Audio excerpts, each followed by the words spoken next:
Welcome back, everybody. Welcome to the Patreon page. And for those that are new, I hope all the material has been very helpful for you. Today, I'm going to do a quick lesson on the famous Cry Me a River lick. You probably have heard musicians talk about this lick or even heard it before. This is based off of an old ballad called Cry Me a River. And the notes that you're using are based off of a minor scale, 9-8-5 flat 3-2-1. So it's only using 4 notes of a minor scale. Technically, you could call this a Dorian scale or even melodic. It's not announcing the raised or lowered seventh, so it doesn't matter. Okay, so we're going to get right into it. The lick itself sounds like this in the minor mode. I'm going to play my G minor, so concert pitch F minor.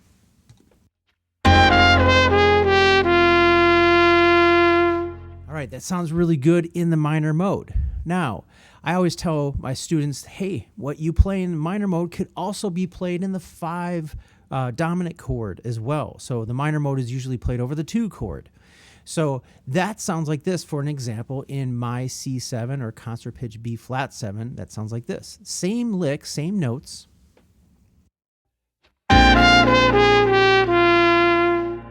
Has very useful notes in that as well. Okay, so it's pretty easy and something to practice. So what I highly recommend is first practicing all 12 keys in the circle of fourths. So I'm going to do that real quick, and you can play along with me. I'll take it at this tempo. B-da-dee, B-dee-da, and then right on to the next one. 1, 2, 3.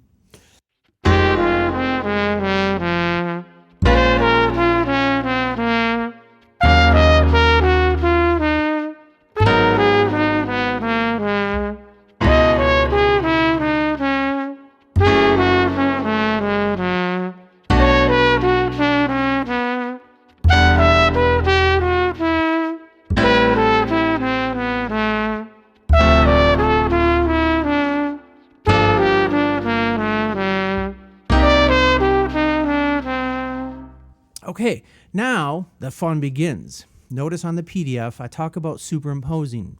If you're not familiar with that, I do have a whole video on that. I think 2 videos on that, so look below on what superimposing means and what it's about and how to handle that.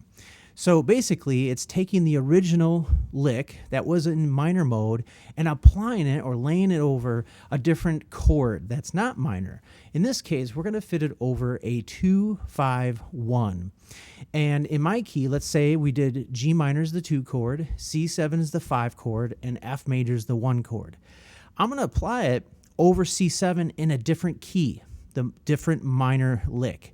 So for example, over C7, I'm going to think a whole step below C7 and play my B flat minor Cry Me a River lick. Why? Well, if you notice in the PDF, you'll see that all the notes work within that except for one. And in this case, it'll be the flat 9. And that sound is actually what we strive for on a 5 chord because it gives tension to release to the 1. So this is what it sounds like on the 2 chord, the G minor.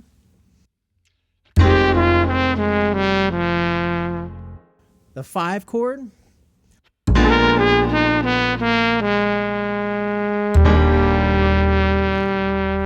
And releasing to the 3rd note of the 1. That sounds really nice. Okay, so you can start to practice that sequence. Now, the sequence is really simple. If you take a look, G minor and B flat are just minor thirds away. So start practicing minor thirds away from your Cry Me a River lick, and you'll be able to apply that over a 2-5. I have it written out so you can kind of practice that and see how that sounds for you. The second one is, again, superimposing another another key over the 5 chord. So for the 2 chords, you're going to stay in G minor, and then on the 5 chord, you're going to apply a half step above. In this case, C7, you're going to think C sharp minor Cry Me a River lick. Why? Well, this gives even more tension notes. This will have the sharp 9, the flat 9, and the flat 13. So a lot of tension notes. But remember, you're releasing to the 1. So hear what that sounds like. Here's the 2 chord.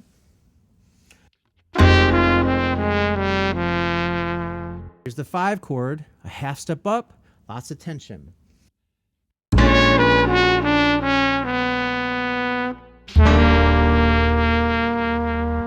right, listen to these two in time. I'm going to start with the first one again.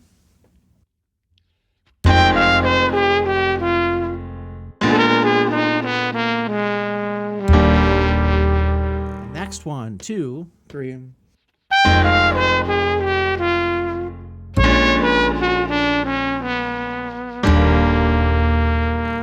So you can pick which one you like. Some like less tension, some like the more tension sound, and you can kind of work that out. I have them all 12 keys. All right, happy practicing, everybody.